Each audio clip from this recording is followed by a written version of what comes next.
Okay, hi, I'm Emily Frommel. I'm the chair of Democrats Abroad, Munich and Southern Bavaria. And we are having a No Kings protest today. Today we gather for No Kings rally. In 1774, we threw out the King George III, and we don't plan on going back, right? And I'm very concerned about the legislation that's been going on.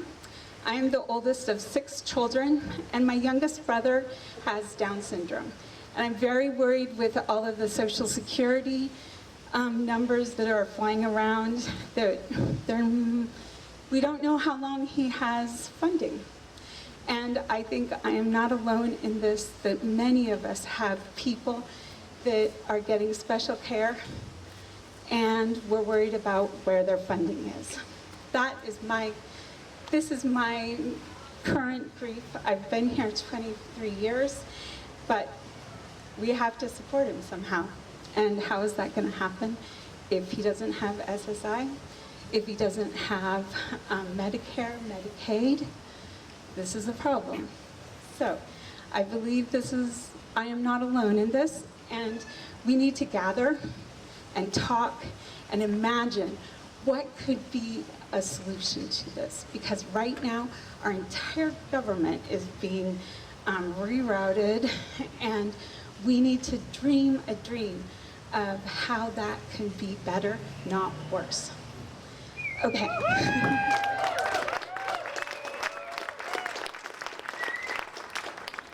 This is Steve Bailey. He's a member of Democrats Abroad, and he's been a great supporter, and he's going to speak a little bit about what is going on, how his perspective from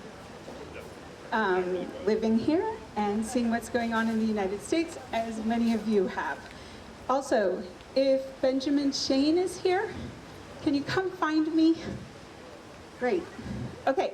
Benjamin Shane is here. Here's Steve. Anything I need to do here? Okay. Sounds great. Oh, wow. Yeah.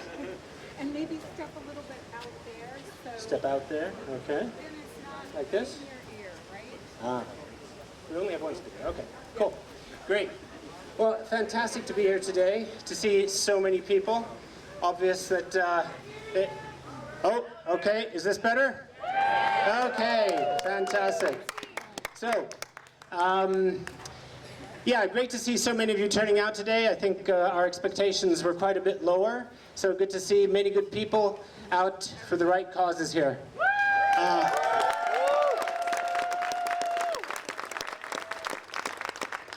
So, my name is Stephen Bailey. I live here in the wonderful city of Munich. Many, many moons ago, I was born on Vandenberg Air Force Base in California. So I'm an Air Force brat. My dad was a fighter pilot back in the day, and so that's sort of the context that I grew up in.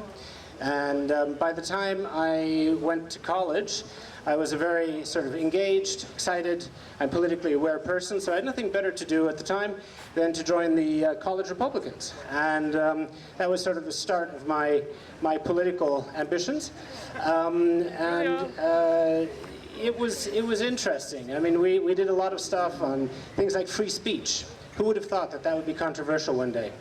Another thing, I was asked to join a leadership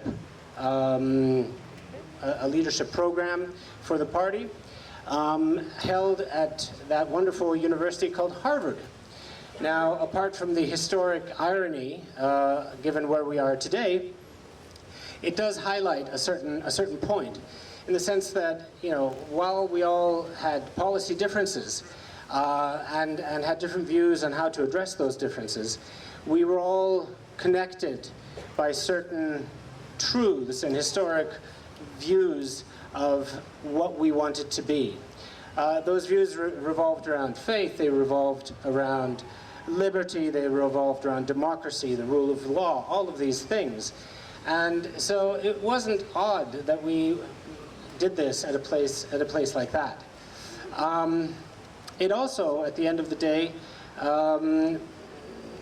showed me the reason why so many of us were proud members of what at the time Reagan called that bright shining city on the hill, and motivated me to do a bachelor's at the School of Foreign Service in the hope of serving that. Ahoya, yes, definitely. So, fast forward to today. I have two daughters. Both of them live in the United States. One on the East Coast, one on the West Coast. You can't beat diversification. And they're both going to leave. Now, why is that? Most fundamentally because they really don't see that a young, intelligent, educated woman in the United States of today has the kind of opportunities that they thought they would have going forward. And so, what they see today is a country that is becoming less educated, is becoming less healthy, is becoming less free. And so they're going to join the ranks of academics, of scientists, of professionals who are leaving the country. And what an amazing change that is to where we were just a few years ago, where the best and the brightest of the world fought to come to the United States, to fulfill their dreams, to work hard, and in the process, make our country better. And so, it's amazing how quickly that sea change has taken place. Many years ago, Martin Luther King said something that I'm going to mangle horribly. I think Obama also talked about this. He said something to the effect that the arc of moral development is long, but it bends towards justice. And I believe that to be so. I also believe two other things. It takes a lot of good people to help the arc. And I think that's why we're here today. We want to go to the right place and not to the wrong place. The other thing I believe is that this arc does not move as a line. It moves with huge gyrations over time. It's not straight. And that's why I think it's fascinating that we're meeting here today in Munich. Munich, the home of the movement that became the National Socialist Party. The National Socialist Party, which took power in the early 30s in Germany, and according to a playbook that we're seeing reenacted every single day in the United States now.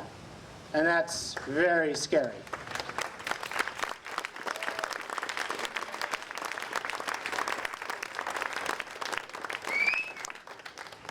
They led this country into complete destruction and took a good part of the world with it. And yet, here we are. Look around. It's a democracy, it's peaceful, the rule of law governs, it's wealthy. So the arc succeeded. But at what a cost? The cost was huge. Oh, I'm sorry. I didn't mean to turn my back to you.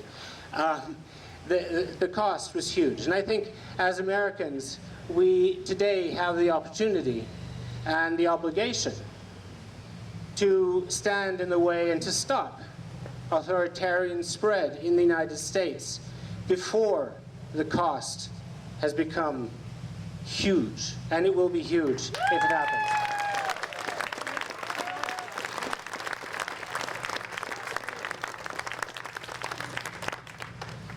So, what is it that we're standing for today here? Certainly, Constitution. We're standing for, absolutely. We're standing for the rule of law.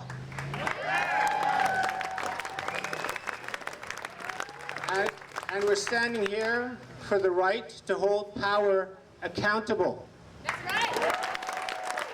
That's right. That means to vote people and parties into power and out of power.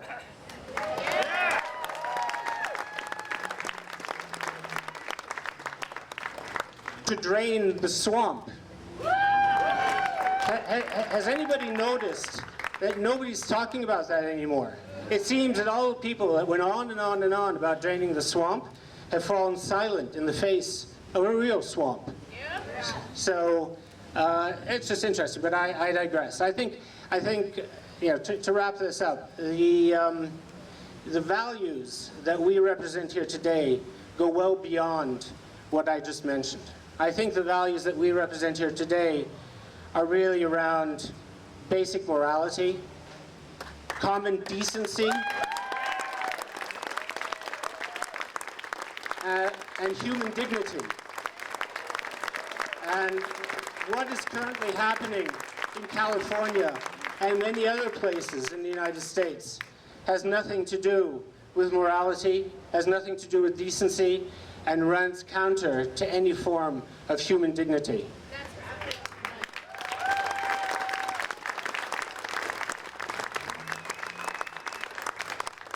We can all argue about who belongs to the United States and who does not, but this is not the way the United States solves its problems. So before handing the mic back, I just want to say thank you very much for your attention, for giving me the chance to do this. This is a marathon, it's not a sprint, so hang in there. Don't chase down every rabbit hole, that'll kill you. At the end of the day, stay open to dialogue. Democracy is nothing if it's not a conversation. And at a conversation, you have to listen as much as you speak. And maybe we wouldn't be here today if we had listened a little bit more in the past. Anyway. She was right! So, thank you very much. Take care. Bye-bye. Our next speaker is Benjamin. He's been in Germany for 30 years, right? And counting. Yes. And loving every minute, almost every minute of it. Yeah, I gotta eat the mic. Thank you. I'll yell. I hope you hear me all right? Okay, well, it's really great being here. It's great to have a chance to vent. I'd like to thank Democrats Abroad for doing this, giving us this opportunity. Emily, for you and your team, for this moment now where we can express our frustration, our anger, give us a voice at a time where we've been feeling voiceless, I think, the last months and even years. Yeah.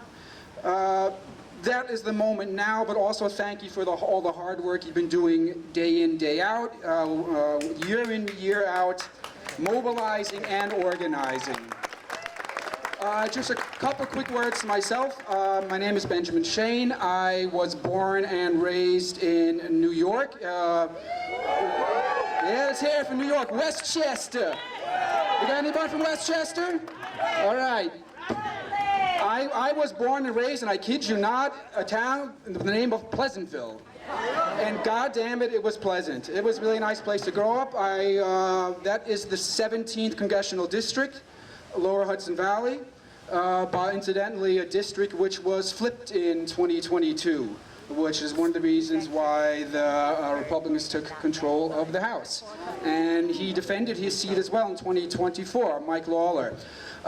He's been rubber stamping most of, like all the other Republicans in Congress, just basically rubber stamping everything, but give credit where credit is due. He has been showing up for town halls, which is more than one can say for most of the Republicans who are just too afraid. I'm a lifer. I've been here 30 years, so you may not notice, or you maybe do. That's like half of my life, mathematically. You can do the math yourself, figure out how old I am.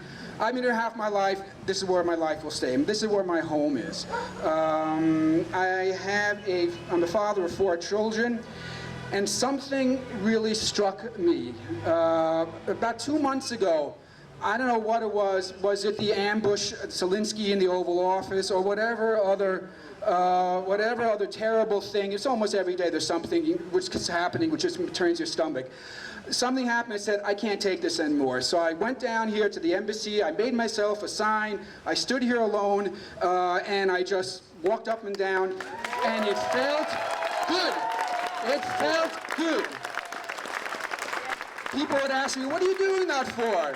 You know, you're not gonna change anything. You're just by yourself. Okay, it's a protest one, but man, it felt good. Of course, I had some pictures taken, and I posted in Blue Sky, and Facebook, while I was still on Facebook, which I no longer am, whatever. So there I was, doing this stuff, getting loud, and my daughter, my oldest daughter, got in touch with me and said, Dad, you know, you got to be careful what you're doing. You know, this you can get in trouble. You can this could go bad. This could go sideways. You have to be careful. Now this was about 2 months ago, and I was like, oh come on. I mean, okay, she's a worrywart by nature. So I'm thinking, okay, she's being a worrywart. You know, what are you, paranoid? 2 months later, right now, I see there was relevance to her fears, and I asked myself, when did it happen that we as Americans have to be afraid to speak up? When did it happen that when we enter the country, that we have to make sure we've deleted certain posts? We have to be careful where we tread. Yeah. It's an abomination. But as I said, I spent the first half of my life in the United States. Interestingly enough, I identified in my formative political years as a student, actually as a Republican, conservative, similar to the previous speaker, I think, if I remember correctly. Yes. So we kind of came from the same place. That meant something a lot different than now. No one actually says what we're seeing now is conservatism. MAGA is extremism. It has nothing to do with conservatism. But anyway, I attended a liberal university in New York City, and I was a conservative, so I was kind of going upstream. And a guy one day got in touch with me. I think he was a roommate of my girlfriend. He wants to start a conservative newspaper. So I said, okay, I'm cool with this. Let's get together. So we started, and he, with my help, I was associate editor, we founded a student newspaper. And this was a time, you know, and for us back then, people used to throw words like fascism at us, you know, loosely calling us fascist because we were like conservative. And so I'm someone very, very sensitive to this term. It's not something one should throw around lightly. But when you look at what's going on in America right now, you have to say, if it walks like a fascist, and if it talks like a fascist, it probably is. Maybe it's authoritarianism, maybe it's fascism, we don't know, but what it is awful.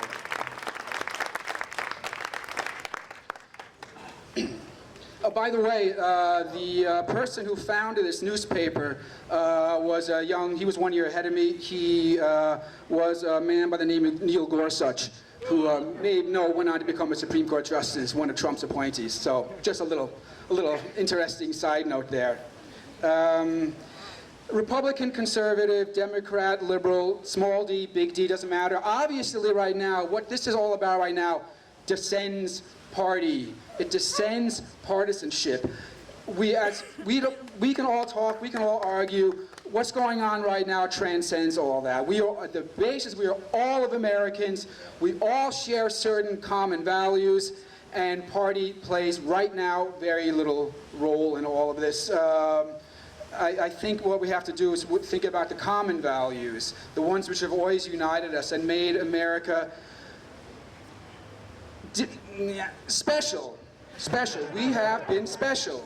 Special can be good or bad, but no, I think there is such, okay, words like American exceptionalism, I think you have to be a little careful because, you know, that has a little jingoistic tone, taste to it, but America has been an exceptional place. Now, when I speak to you now, I speak as an American and I speak, but also as a European.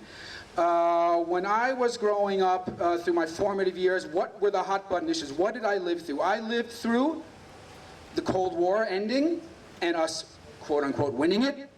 I saw the Berlin Wall go down. I'd only been in Germany a couple of years at that time, and people from the US were calling me, friends, family members, exciting, how great, congratulations, this must be so exciting. I saw thank God not personally, but civil war in Yugoslavia, yeah? And what did all these things have in common? American values and American power in a positive way were defining in resolving or in bringing about these changes. American hard power with President Clinton intervening in Yugoslavia. Soft power in ways too numerous to mention, and we're all now watching that disappear. And I think, and me speaking now as a European or as a lifer, and why it's still so important for me, what goes on in America, above and beyond the emotional context. Of course I still see myself as an American, and it enrages me to see what's going on. But I could say, so what? I'm here in Munich, I'm here in Germany. This is a great place, and I'm going to spend the rest of my life here. But as I think you just cannot underestimate America's role in the world. What America does matters elsewhere by means of example, but also by means of policy. And when we abandon this position and this attitude and this posture, we abandon this, then the world will become a more dangerous place for all of us and also for our children.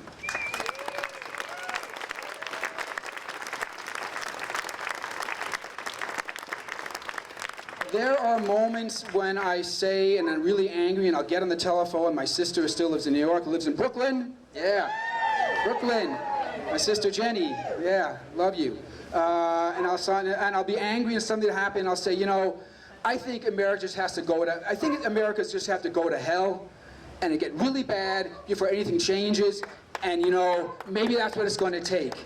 I'm in Europe. I'm here in Europe. And I'm gonna, you know, I'm gonna focus my attentions here, but it doesn't really work that way. I think Europe and America, because of our shared values, have to stay together. Yeah. And I think, and I'm confident that this moment we are in right now, we will someday leave behind us. While optimism is definitely a rare commodity right now, but I do believe that someday we will look back at this moment and we will have gotten through it. We will have defended democracy and freedom, and not just defended, but also rejuvenated. And as Abraham Lincoln prophesied for his age, we will see a new birth of freedom. Thank you. Adrian Fontes, please. Thank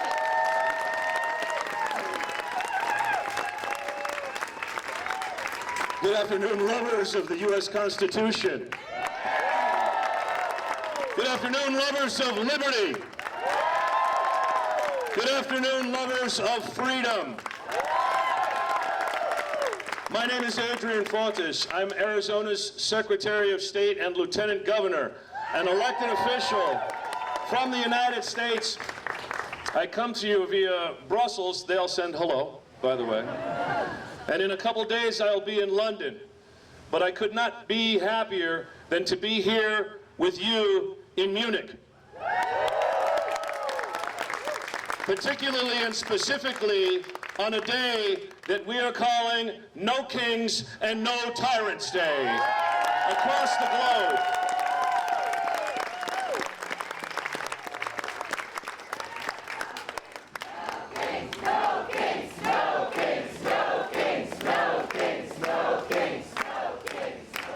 Right on cue. Thank you for that in the back. Really appreciate it.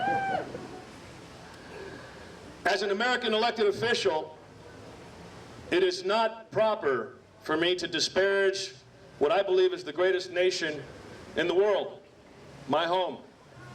I also don't think it would be right to say a negative word about its people, regardless of their politics. I will, however, not reserve that dignity for the current government of the United States of America.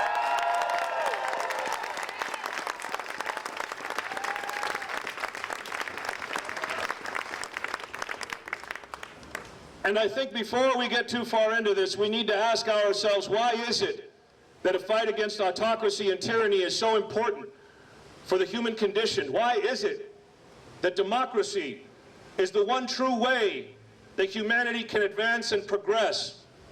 Why is it that the Enlightenment thinkers thankfully created in that faraway continent a new way of growing and evolving as a species.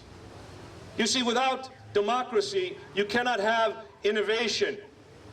Without a diversity of thought, an exchange of ideas, you cannot have advancement and progress.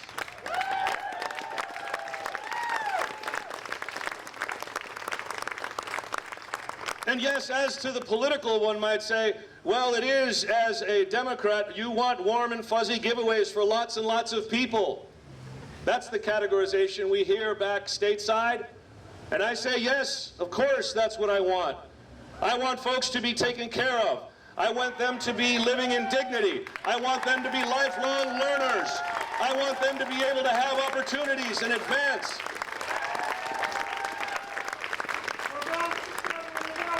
And we can promote the general welfare, but not just on the human side.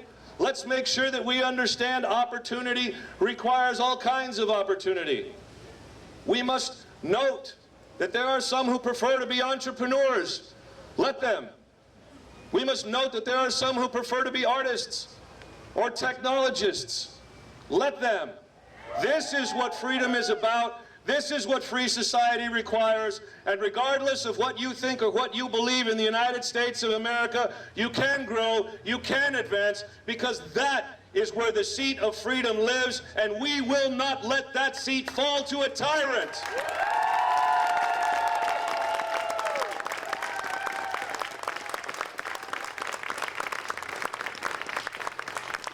Now, as a bit of background, I would like to introduce myself a little better. Born and raised on the Mexican border in southern Arizona in a little town called Nogales. I know you've all been there and love it. Thank you. Thank you, thank you. I come from a family that hails all the way back past Spanish colonial times in that region. And as I grew up, I understood what it meant to be a member of a more international community on that border town, which, by the way, does about $30 billion a year in trade just through that small port of entry. Put it on your next trip to the U.S., you'll love it. The food's great. When I left for Arizona State University, I had a great time. Go Sun Devils, if there are any here. And I had a little bit too much of a good time, and I had to leave. And I enlisted in the United States Marine Corps. I spent 4 years on active duty, having sworn to write the United States of America a blank check payable with my life, if necessary, to defend and protect our Constitution.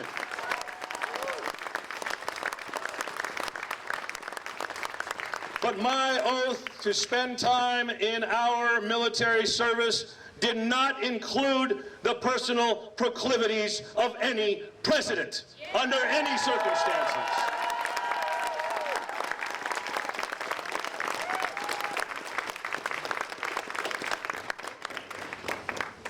Eventually, I lived a bunch of life that I'm not going to bore you with today, and was elected for the first time in 2016 as the recorder for a little county in the middle of Arizona called Maricopa County. I don't know if you've heard of it. Oh, don't boo the county. Because when I won in 2016, alongside that new sheriff, Paul Penzone, we got rid of Joe Arpaio and we got rid of voter suppression, right in the heart of Arizona.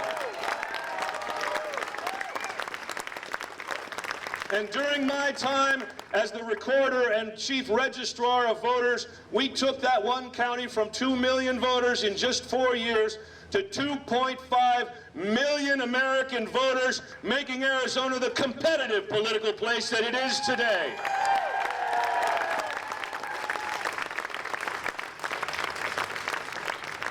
And this is because when you actually open up the capacity for the American public to share their voice, it will be a competition of ideas. You will have inspired debate. You will certainly have disagreements, which is what freedom is all about.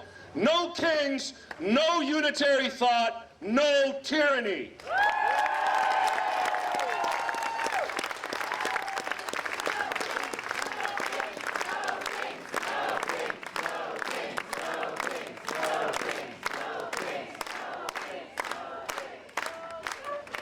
And now as Secretary of State, the 21st in Arizona's history, I have the dubious distinction of finding myself one of those 350 Americans on this administration's retribution list. And the only thing that bothers me about that is that I understand I'm not in the top 10, and that bothers the hell out of me.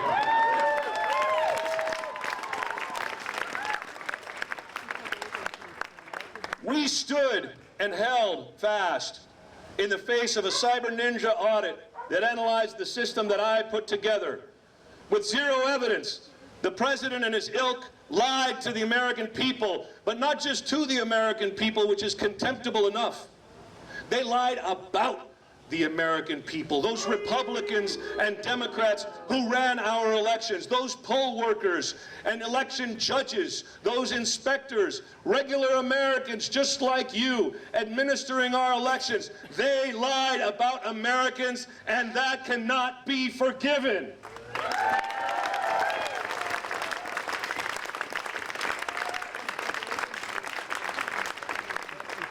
And now moving forward into this second term, we see an attempt to destroy habeas corpus, to get rid of the rule of law generally, to deport 4-year-old U.S. citizen cancer patients, to send my United States Marine Corps into an American city because somebody's got their feelings hurt in Washington, D.C. We shall not let this stand.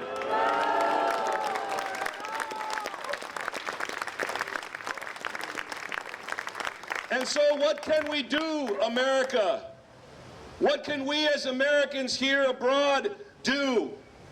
We can peaceably assemble for the redress of grievances as the First Amendment of our Constitution not only provides for, but demands that we do as active citizens.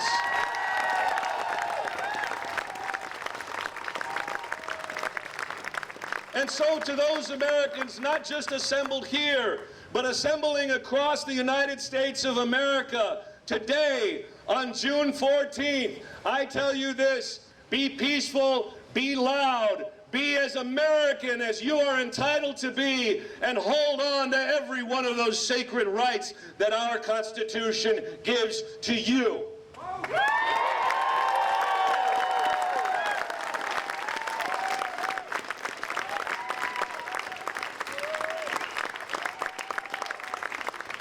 And when this day passes, and when the ink on these signs fade, continue to voice your voice. Continue to fight for marginalized communities, those quote-unquote lesser among us who are no less human and God's children than are each one of us. Continue to stand and make certain that your voice is heard.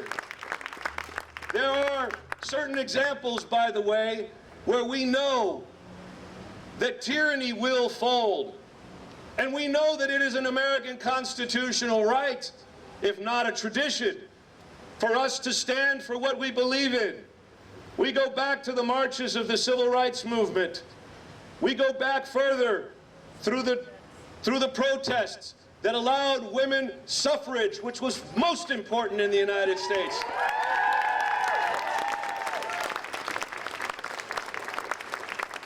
It is the act of protest that is important.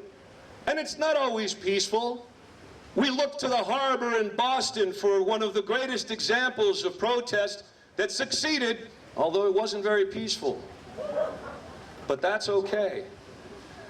Because every once in a while, a tyrant feels the voice because they feel that accountability. Whether it's tens of thousands in the street or a couple of Teslas go on fire, sending Elon Musk packing.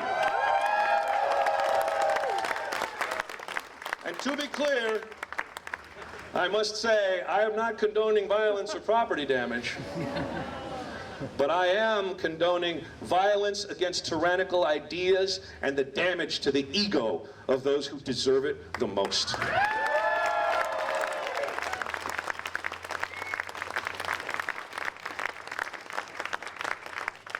I am so proud to stand here with you, Americans and others, united for those ideals, that most important ideal that is the diversity that is our strength.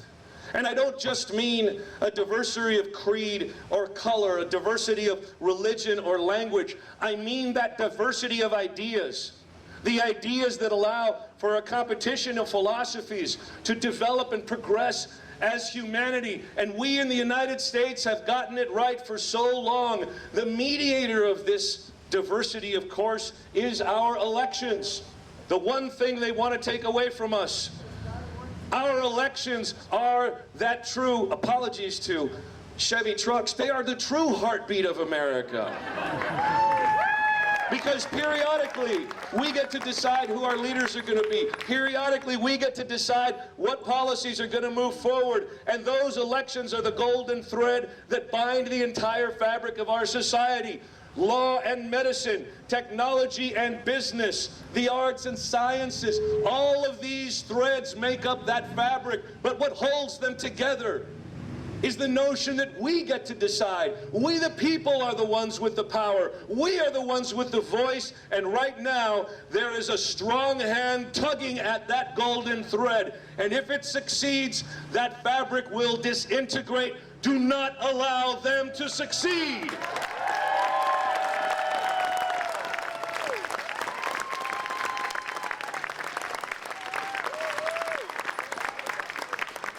And I know it's not easy for Democrats abroad to vote at home. Well, it's easier in Arizona. We're the third best at it in the country, but you know. But here's the thing, folks. It may not be easy, but it's worth it.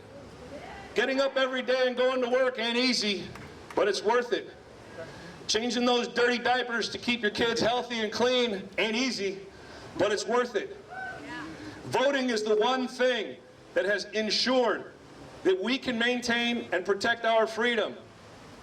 And when you've got someone saying, if you vote for me, you never have to vote again, that's a red flag. And when you've got that same person issuing an executive order that attempts to federalize a state function called election, that's a red flag. And when you've got that surrender monkey Republican Congress trying to pass a SAVE Act that would exclude so many here from voting, that's a red flag.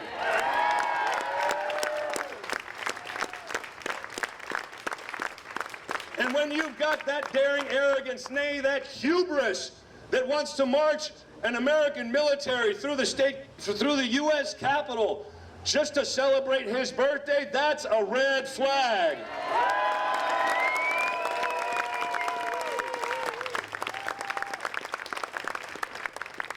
And I've never known freedom to march under so many red flags.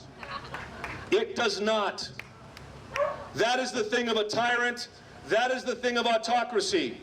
That is not the red, white, and blue. That is the flag of my nation that I love so much. And I will fight for it, and I hope that you will continue to fight for it as well. Let's do it together, Americans. Let's stay free. Thank you very much. No kings. No kings! No kings! No kings! Thank you. Hi, folks. My name is Sarah. I am the chair of Democrats Abroad Germany. I have the honor of living in beautiful Regensburg, and I vote in Michigan. Everybody here, thank you. Everybody here who is an American citizen, whether solely American citizen, dual citizen, you have 3 or more citizenships, you get a 100% in Democracy for the Day for showing up. Here's how you get extra credit. The voting that Secretary Fontes was talking about is actually easier for us from abroad. I want everyone to check out the website, votefromabroad.org today. I realize it is 2025. There are a lot of special elections happening this year, and more are getting announced every day. So every American citizen needs to be registered to vote ASAP. You also need to do it every year. You need to go to votefromabroad.org every January when you schedule your tire change and when you pay your insurance and you do all those other yearly tasks, go ahead and register to vote. Then you are registered for all ballots throughout the year, and that includes primaries, that includes specials. Go to votefromabroad.org and you can get registered right away. Your vote is your voice, and all voices are needed right now. So please, oh yeah, this gentleman right here. This is where you're going today. You're going to votefromabroad.org. Thank you to our lovely billboard. And thank you all again for showing up today. You get a 100% plus in democracy for the day. Thank you. All right, everybody. I want to thank everybody for coming today. My name is Drew Thomas. I'm the Vice Chair of Democrats Abroad, Munich and Southern Bavaria. And since I have all of you here today, I just want to let you know that you will see us again at the Christopher Street Day Parade. And we have a 4th of July celebration coming up at the Englisher Garden on the 4th of July, which is a Friday this year. So please join us for that. And if you took photos today or videos, if you could please tag them, hashtag #NoKings, hashtag Democrats Abroad, so we can find them. That would be wonderful. Resident of Sacramento, California, who happened to be in Munich this week traveling with my wife and grandson. For the past 20 years, I have been a social studies high school teacher. I teach in the most diverse school in the second most diverse school district in the United States. When I look at the population of my students, it doesn't look like the high school I went to. It is an amazing array of faiths, of nationalities, of everything. And for those 20 years, I have been teaching history, both world history and U.S. history, constitutional law, and U.S. government to students to inform them and let them know that this is the way we want to be. And hopefully I've gotten a message across to 20 years worth of students, and we will stem this tide, and we will make that progress. And thank you to all of you for coming out and supporting the country that I live in.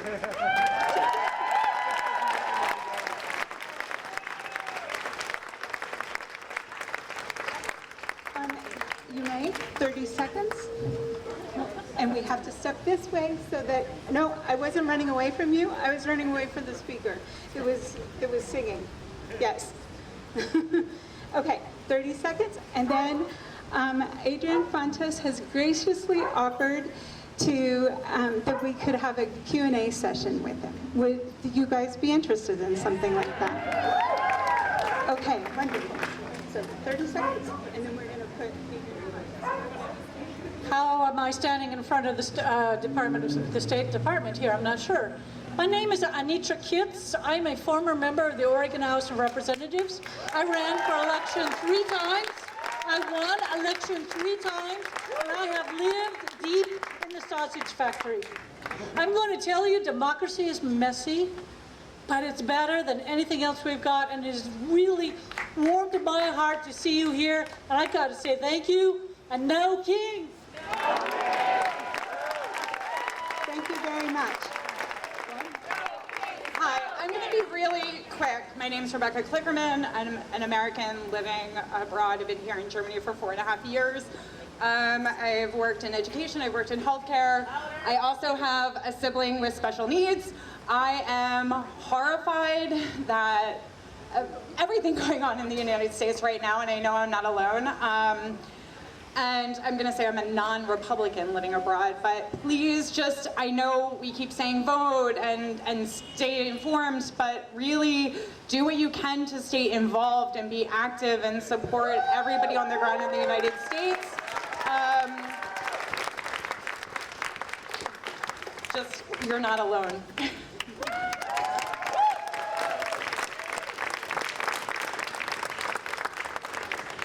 I'm happy to take a couple of questions. My next event isn't for a little while. My next event, like I'm so busy. So just go ahead and shout it out, and I'll repeat a bit of the question. Quick questions, please, so I can get to as many as I can. Yes? Does calling your representatives make a difference? It does. It does. And a lot of people don't think that it does, but it does. I will give you an Arizona example for one of the ways that we actually have that makes a difference. We have a request to speak system in our legislature. You know, this is for local governance. And you go down and you sign up, and then you can say, I want this bill or I don't want this bill, I like this amendment or I don't like this amendment from the menu online. And it has an actual impact. At every committee meeting, they read how many people want it, how many people don't, and they will read a bunch of the comments. So it does have an impact. Here's the problem. We think that it does not, so we don't do it, and that proves what we thought, because we didn't do it. Right? It's like when you get up in the morning, this is a little gross, like when you get up in the morning and you're like, man, I really need to brush my teeth, I should do that. But you don't do it. That's terrible. Brush your teeth. Talk to your representatives. Tell them what you need to tell them. Yes, in the back. And then to you in the red. Why isn't impeachment on the table? Why isn't impeachment on the table? You'll have to ask the do-nothings on the Republican side of the House of Representatives. I think they've completely surrendered politically their power as an independent branch of government. I think Article 1 has hamstrung itself politically, and that is one of the most dangerous things that can happen, because the Congress is supposed to keep the executive accountable.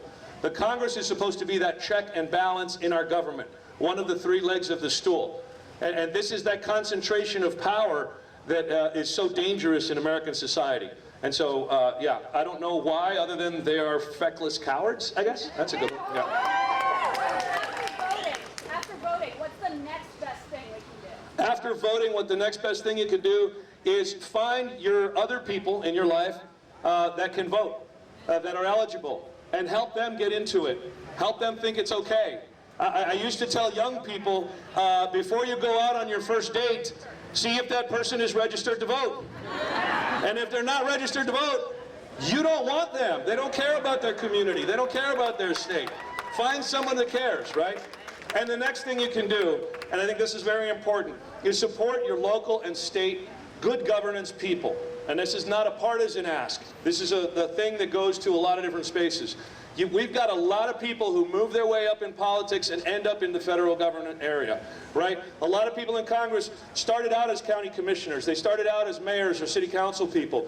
These are the folks in your hometowns and your jurisdictions that you should really be paying attention to. And when it comes to talking to your government and having an impact, that's where the real rubber meets the road. Yes, sir. And I'll come over here. Okay, you go first.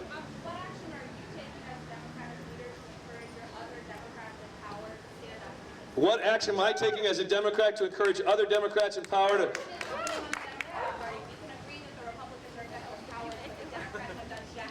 The Democrats have done jack shit. You're right. You're 100% right. You're 100% right. Well, look, leadership is about a couple of things, but leading by example is important. And if you can't take it from what I said earlier, being authentic and stalwart, being insistent on our principles and our values in the way that we speak and the way that we address issues is the way that we need to do it. Let me give you a political example. Senator Mark Kelly won Arizona by 122,000 votes. I won Arizona by 120,000 votes. The next statewide Democrat only won by 17,000 votes. Because they were playing to not lose the way the Democratic consultants in Washington, D.C. tell Democrats to play.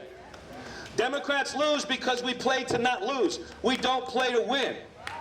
And that's the biggest problem that we have. Now, there's a lot of people out there that think, well, we're Democrats. We need to be sensitive. We need to be careful. We need to be kind. Yeah, after we won. After we've won. But I will tell you, and I'll tell everybody here, if you watch a real solid winning Democrat in a split state like Arizona is, they're going to say things that might seem a little bit insensitive sometimes. They're going to say things that you might not 100% agree with. Guess what? We're going to win. And then we can govern. They are two separate things.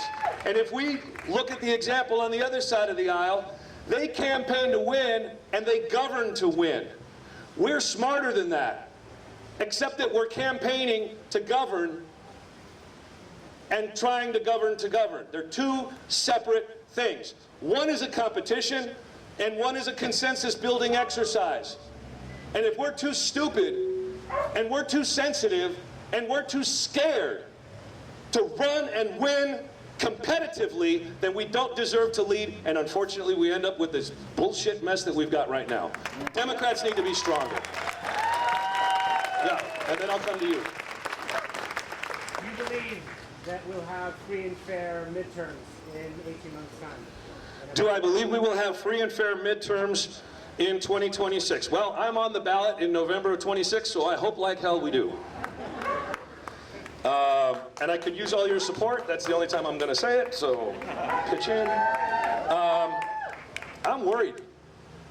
I'm very worried. In January and February, see, I run elections. I'm the chief election officer in Arizona. I'm the guy that certifies the elections. I'm the one who does the federal, state, local coordination of all of our security stuff. And we had a great election in 2024. Just to open this up a little bit, you know, we had 15 bomb threats on election day in Arizona. And you know why you didn't hear about it? Because this Marine prepared the hell out of his people in the entire state. We did tabletop exercises, we communicated with folks, and we dealt with every single one of those bomb threats very quickly and very effectively. We only had one polling place that had a 20-minute delay. That was it. That was the biggest delay for voters. So I'm proud of that. Now, as to your question, are we going to have the same in 2026? Well, I can't talk to CISA at the Department of Defense, Homeland Security anymore. They won't let CISA talk to election administrators. CISA is the Critical Infrastructure Security Agency. I think they deal with critical infrastructure and communications back and forth. It's a problem, because that's where we gather up all of our intelligence about foreign interference in American elections, about different software systems that need all kinds of updating and things of this nature. We haven't gotten any funding out of the Help America Vote Act because this Congress isn't going to give us any money. The Elections Assistance Commission, which is an independent federal commission, has tried to be usurped by the Trump administration. We've got that executive order that I talked about. We've got the SAVE Act that they're trying to shove up everybody's tushes. This is a real problem. And here's the other thing that I think is really important. If you look not just at the executive order out of the White House on elections, but you look at the fact sheet, they are still peddling the 2020 stolen election lie from the White House.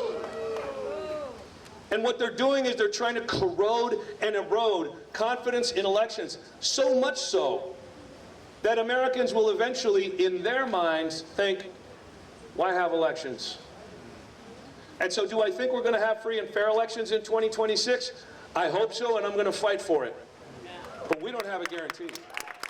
And that's scary. That's scary as hell. Katie? So I know you're not all Arizona voters, but I know after today. Wait. Come here. Come here. Hi, I'm Katie Solon. I am an Arizona voter. I know you all wish that you were. When Adrian was talking a minute ago about 2022, when for the first time in 40 years, we won the top 3 statewide offices. Secretary of State, the governor, by 17,000 votes, and amazing Chris Mays, the Attorney General, by 280 votes. That's what I wanted to ask you is, Adrian, where did those 280 votes come from? And then I wanted to answer it. It came from us overseas. Those are the elections that we overseas voters can win. Make sure you vote all the way down ballot. If you've got an election this year and in 26, do not stop at the top, go all the way down. That was sort of a question. Katie from Scottsdale, ladies and gentlemen. Let's give her a big round of applause.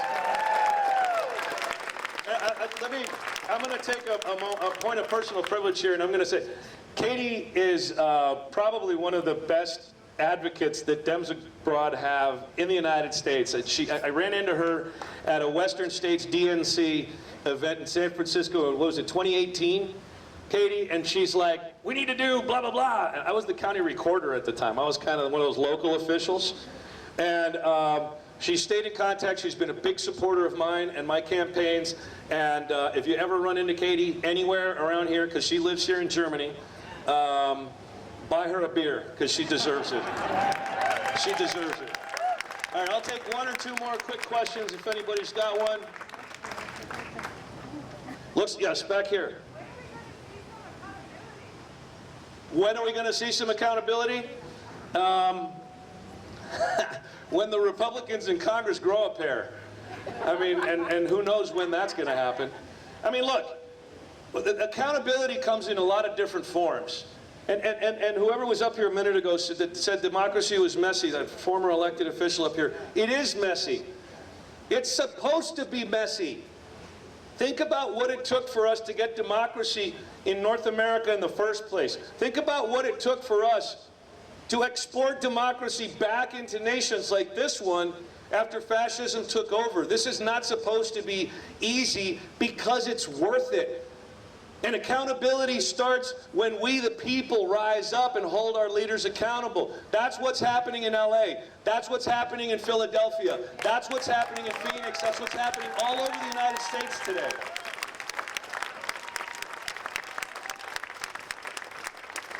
And again, there are different kinds of accountability. I can think of someone who's been held accountable for 34 felonies that he committed. Now, what impact does that accountability have? Not enough as to some of the voters in the U.S., apparently. But it comes in different forms. And so don't lose hope, right? Gain more. Fight more. It is worth it. It is messy. It's hard. It's a slog. And it's continuous. And it's so frustrating because we were in such good shape, right? We were in such good shape. You could say what you wanted. You could vote the way you wanted. You could, women could choose what they wanted to do with their bodies for a little while. Right? We ended up with equality in marriage in so many places, but it was not without a struggle.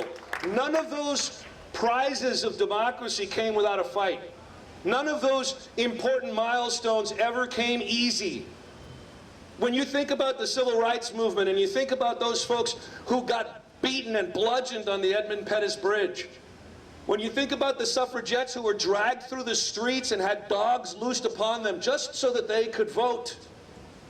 And imagine this, that happened at a time when some American women could already vote, like in the Western states. This is not supposed to be easy because it's worth it. Democracy and freedom and liberty, the capacity to express yourself, the ability to freely assemble, to petition for the redress of grievances. It's not supposed to be easy. It's supposed to be hard because the forces that fight against it fight like hell because they know in the end they will lose and we're going to win. One more. I love that. Should Fox News be allowed on military bases? Should Fox News be allowed on military bases? Yes, and so should every other American news outlet. I'll stand here and argue that point with anybody. I don't care where the propaganda comes from or what side it leans towards. The American military is not full of dum-dums. They are not all kowtowing. There's a lot of internal struggle inside of the armed forces right now.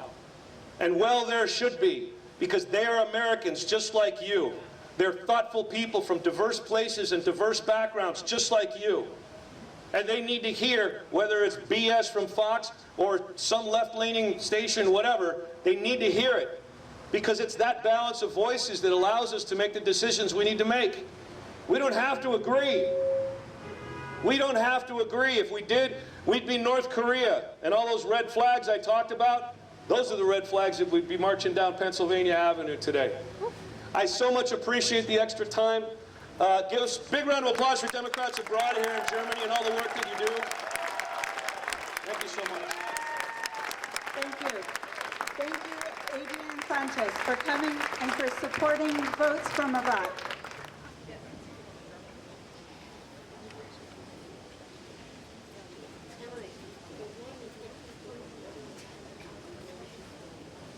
We would just like to announce that it's breaking news that 2 Minnesota Democrats were just shot and killed in their home.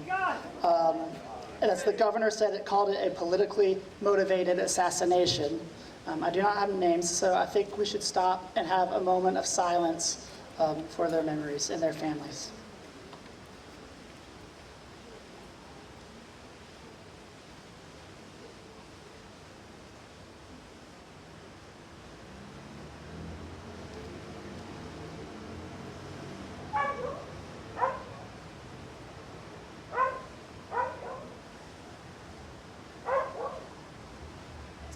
That puts a damper on today. But let us all remember that that is not what democracy is about.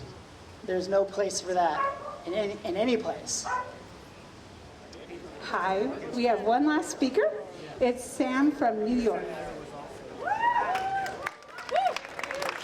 Hi, I'm in Munich for a chess tournament, and I just saw this event like an hour ago and decided to crash it and ask to speak.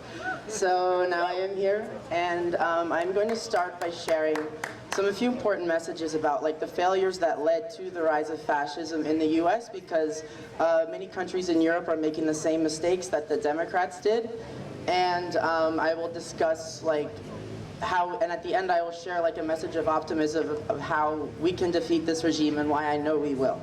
So first, some of the initial things I say might be some uncomfortable truths to some because I view you all as allies, but some people need to hear these messages from people who are most directly affected by the regime, such as trans people like me and immigrants and the marginalized that some people here may not initially understand.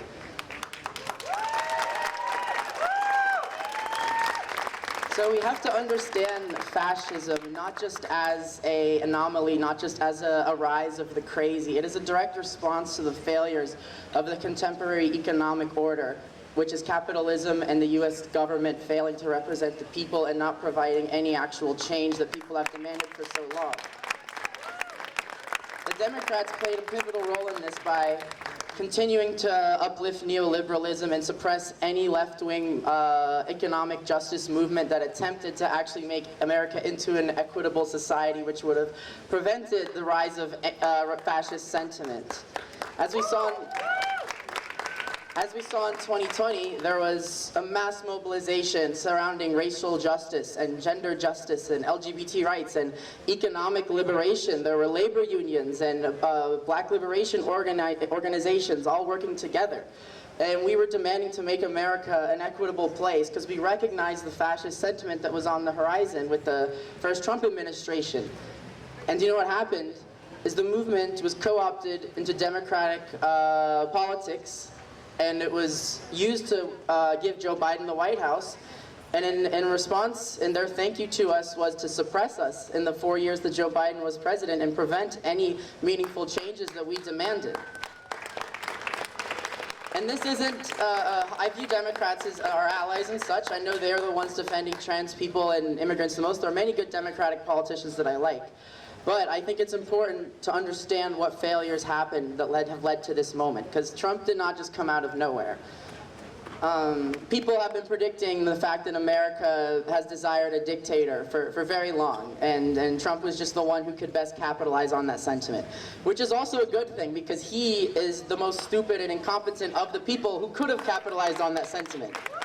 So it would have been a lot worse if, I don't know, Josh Hawley or J.D. Vance were the cult of personality of the movement. But anyway, I'll get to that later.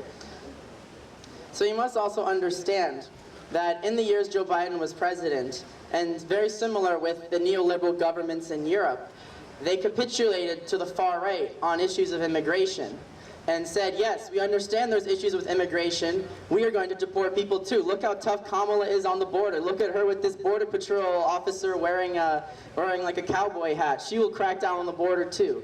And when you enable that right-wing framing that there is an inherent problem with immigration and there is a crisis at the border that needs to be fixed, people will automatically side with the far right because they know they are the most brutal. And if you legitimize that threat, people will side with the most brutal response to that threat, which is what they did. You can't say that you will be... Same thing with Labour in England, and you know, the SPD here and the Christian Democrats now. You can't just campaign saying we will be better than the fascists at suppressing immigration, because everyone knows that's not true. The fascists are the most brutal at suppressing immigration. They won't believe you. No one believes Kamala when she said she will be the most brutal toward immigrants. Everyone knew it was Trump. So you must counter these fascist sentiments by saying, no, immigrants are not a problem. They are what made America the global superpower of the 20th century. Mass immigration to New York City has what made it the global capital, the caput mundi of the human civilization. Immigration is what made, you know, culinary challenged European countries have very good food for people to eat. And another very important factor in the fascist movements in the West that fueled Trump, that is fueling the AfD, that is fueling Nigel Farage and Marine Le Pen and others, that, you know, is a very big taboo to say here. But suppression of Palestinian activism is what fueled the rise of Trump in the US. And I know some people are against the AfD but believe that Israel has a right to kill children. And if you think that, then it's fine, but you have to accept that most people do not think that's a good thing. So there is going to be massive protest against that fact. And when you try to suppress that protest and enable the far-right authoritarianism, people like Trump, people like the AfD will capitalize on that sentiment and fuel their fascist movements, which is what we saw in America. Joe Biden's enabling of a violent suppression of protests against the Israeli genocide is what has enabled. I'm Jewish. My family was killed in the Holocaust here, and I don't think we have a right to kill more people in the name of my ancestors that your ancestors killed in this country. We don't get to commit a genocide because your country did it to us.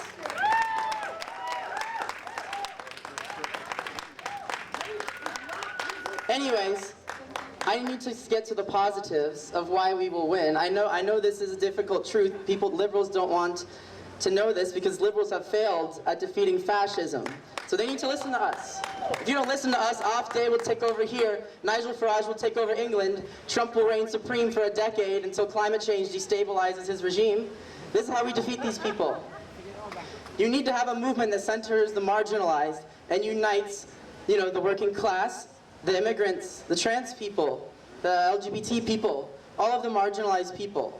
And you need to bring them together in a unified movement to fight back against this authoritarianism, because there are more of us than there are of them. And as we see in America, this fascist movement is the most incompetent and stupid in the history of the West, and they are way more vulnerable and easy to overthrow than previous regimes have been. So it is up to us. Okay, and now I'm nervous because some people here are upset with me, but I don't know if I have more to say. You want to, okay, I have Catherine, who is fresh out of LA, and she has a few minutes to talk about what's been going on. Hello everyone. I am here on vacation, and I just happened to join this because I work with Indivisible in California. But I live in occupied Los Angeles right now. So I thought I would just quickly tell you what's really going on, because what anybody is seeing on the news is not accurate. So on the news, they're showing these clips of the city burning down, and that seems to be the whole narrative. What's happening is there are about 300 protesters that started on Sunday, mostly peaceful. Some yahoos are lighting cars on fire and breaking things, but those people have been arrested, and the LAPD has everything completely under control, and there's a lot more rioting that happens after a Lakers game. I mean, it's nothing.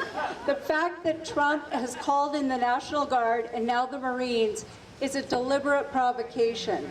And, you know, don't see it, don't believe the narrative that the city is burning down, it's out of control, and that this is in any way justified. It is absolutely not.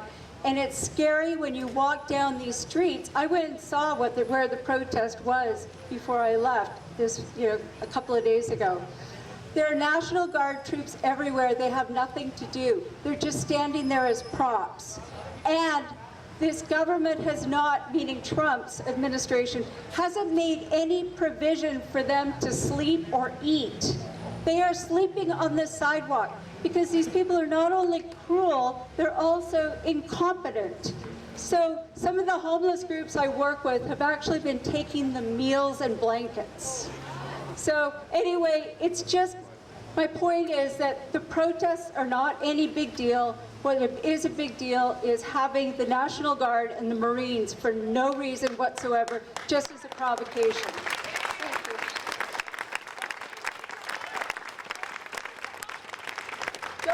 Don't believe the hype. Oh, here you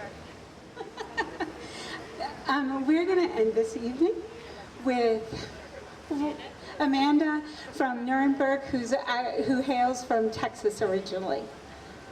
Thank you, Amanda. She is leading us, so add the words that you know. Okay, so I thought it'd be kind of good to wrap it up with "This Land Is Your Land," because that's my favorite patriotic song. Yep, and all right, well, I've got the lyrics in front of me, so we're just going to go with that. And I've not sung it in a while, so feel free to sing loud and drown me out. This land is your land, and this land is my land. From California to the New York Island, from the Redwood Forest to the Gulf Stream waters. This land was made for you and me. As I went walking that ribbon of highway, and I saw above me that endless skyway, I saw below me that golden valley. This land was made for you and me. This land is your land, this land is my land. From California to the New York Island, from the Redwood Forest to the Gulf Stream waters. This land was made for you and me. I roamed and rambled, and I followed my footsteps to the sparkling sands of her diamond deserts. All around me voice was a sounding. This land was made for you and me. This land is your land, this land is my land. From California to the New York Island, from the Redwood Forest to the Gulf Stream waters. This land was made for you and me. There was a big high wall there that tried to stop me. Sign was painted, said private property, but on the back side it didn't say nothing. This land was made for you and me. This land is your land, this land is my land. From California to the New York Island, from the Redwood Forest to the Gulf Stream waters. This land was made for you and me. When the sun comes shining, then I was strolling, and the wheat fields waving, and the dust clouds rolling. A voice was chanting as the fog was lifting. This land was made for you and me. This land is your land, this land is my land. From California to the New York Island, from the Redwood Forest to the Gulf Stream waters. This land was made for you and me.